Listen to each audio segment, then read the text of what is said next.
Every single state in the US has had at least one serial killer, if not multiple. We know this at this point. America has had way too many serial killers, and I've been telling you guys about a lot of them. Today we're going to talk about one that's especially terrible because this is potentially the youngest serial killer in America ever. So today we're talking about the worst serial killer in Rhode Island. And before I get into the story, someone said that I should put a map that marks all the different states that I've already talked about at the beginning of each video so that you guys can see which ones I've talked about and which ones I haven't. So I'm going to start doing that. Shout out to the person that commented. So we are talking about the youngest serial killer in all of America. There is one other that might have been younger back in the 1800s. His name was Jesse Pomeroy. He was about the same age. Other than that, this guy is the youngest. So his name is Craig Price. He was born October 11th of 1973. It sounds like he had a little bit of a rough childhood. At a super early age, was committing crimes, breaking and entering, robbery, doing drugs, assaulting different people, including his own family members very often, at a very young age. Like, I'm talking 11, 12, 13, he's doing these things. And then he eventually joined a gang and started doing stuff with them as well. But even though he's doing a bunch of this stuff and like getting in some trouble,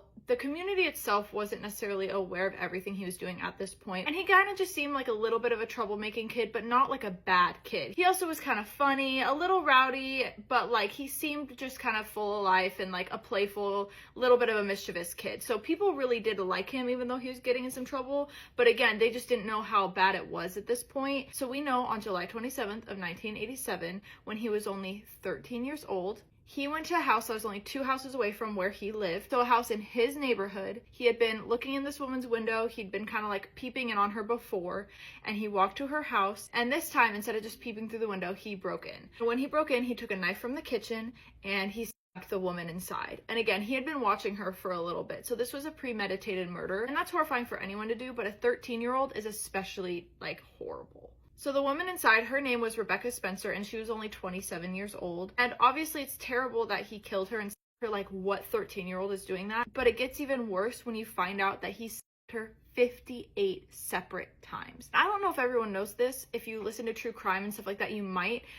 Someone is not an easy task, obviously. I don't think people always realize how like physically demanding person over and over again is, let alone 58 times. And this kid, he's a bigger kid, but he's not that big. He's only 13 and he attacks a 27-year-old and then her that many times. Like, that was an exhausting, long process. That did not happen in a short amount of time. He was there for a very long time, doing this to her over and over and over again. Obviously, when the community finds out that this woman was in her home, the whole community is horrified. She had just recently moved to the area. She was starting her life over. She was young and kind, and someone came into her house and brutally, horrifically, violently murdered her. And they have no idea who did that at this point. And so obviously everyone's picturing like this horrible, evil monster, of course, and that's what he is, but they obviously are not picturing a 13-year-old little boy. So for the next 2 years, her case goes completely unsolved. They have no leads. They have no idea that he did this, even though he lives 2 houses away. 2 years later, Craig is now 15. He's a freshman in high school. And again, no one knows what he did to Rebecca. And on September 1st of 1989, he gets super high on multiple different drugs, which was not abnormal behavior for him. And he ends up breaking into another home in his neighborhood as well, just a few houses down the road. Inside, he stabs a mother and her 2 children to death. This 15-year-old now has killed 4 people. So he killed Joan Heaton, who was only 39 years old, and her daughter Jennifer, who was 10, and then her other daughter, who was 7, and her name was Melissa. When he first broke into their house, he first was stabbing Joan, and he stabbed her 57 different times. Again, that is a very physically demanding, taxing thing. He would have been tired. This would have taken a long time. It's very graphic and violent, and her daughters saw this. And when her daughter Jennifer, who's only 10, saw this, he attacked her as well. And I don't know if he knew they were there. I don't know if he was surprised when like they saw him attacking their mom. I'm not really sure. But when he saw that Jennifer was watching, he attacked her and he stabbed her 62 times. And then he also killed Melissa. He stabbed her 32 times and crushed her entire skull in. And he stabbed them so aggressively and violently, he literally broke the knives off of their handles and the blades were like stuck in their bodies.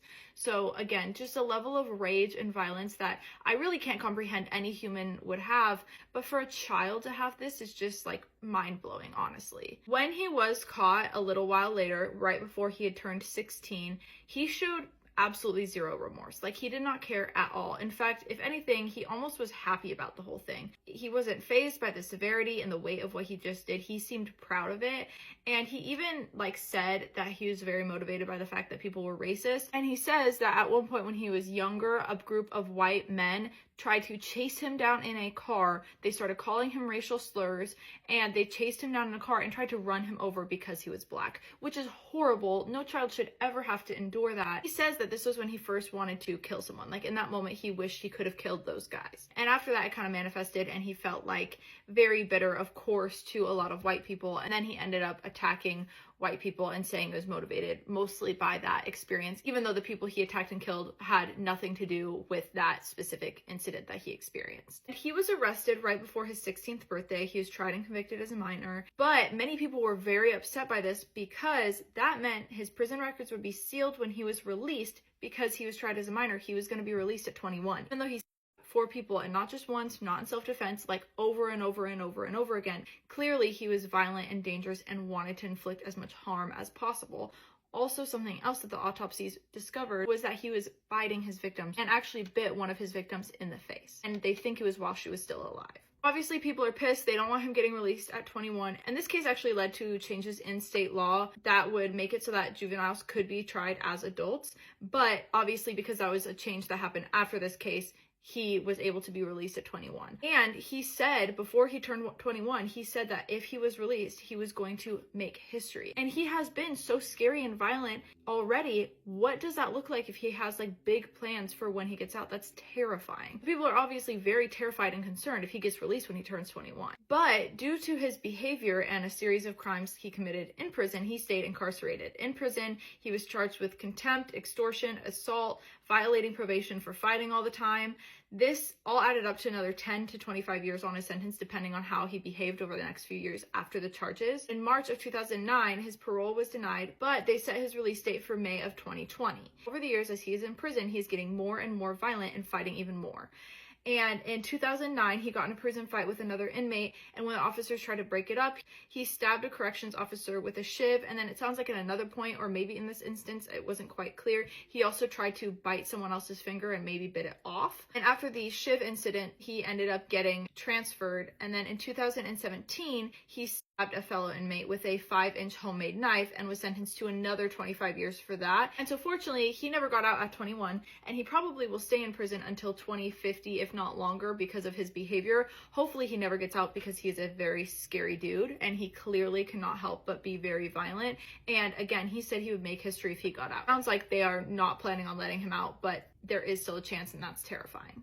And I know that this was a shorter video and that he might not seem like the most notorious serial killer that we've ever talked about, but the fact that he was 13 is terrifying. And no matter what, whether they kill one person or 10 or 50, anyone who's willing to take a life is really, really scary. But the fact that he had to face those things and deal with that hate crime at such a young age is also despicable, and that should not have happened. That is it for Rhode Island. Again, this is a map of all the states I've done. If you haven't seen them, you can go watch them. I think this is part 16 in the series, so there should be a good amount of videos for you guys to binge. Let me know what states you want to see next. I'm trying to get through as many as I can, as fast as I can, but if you're waiting on a state, I promise I will get to it soon.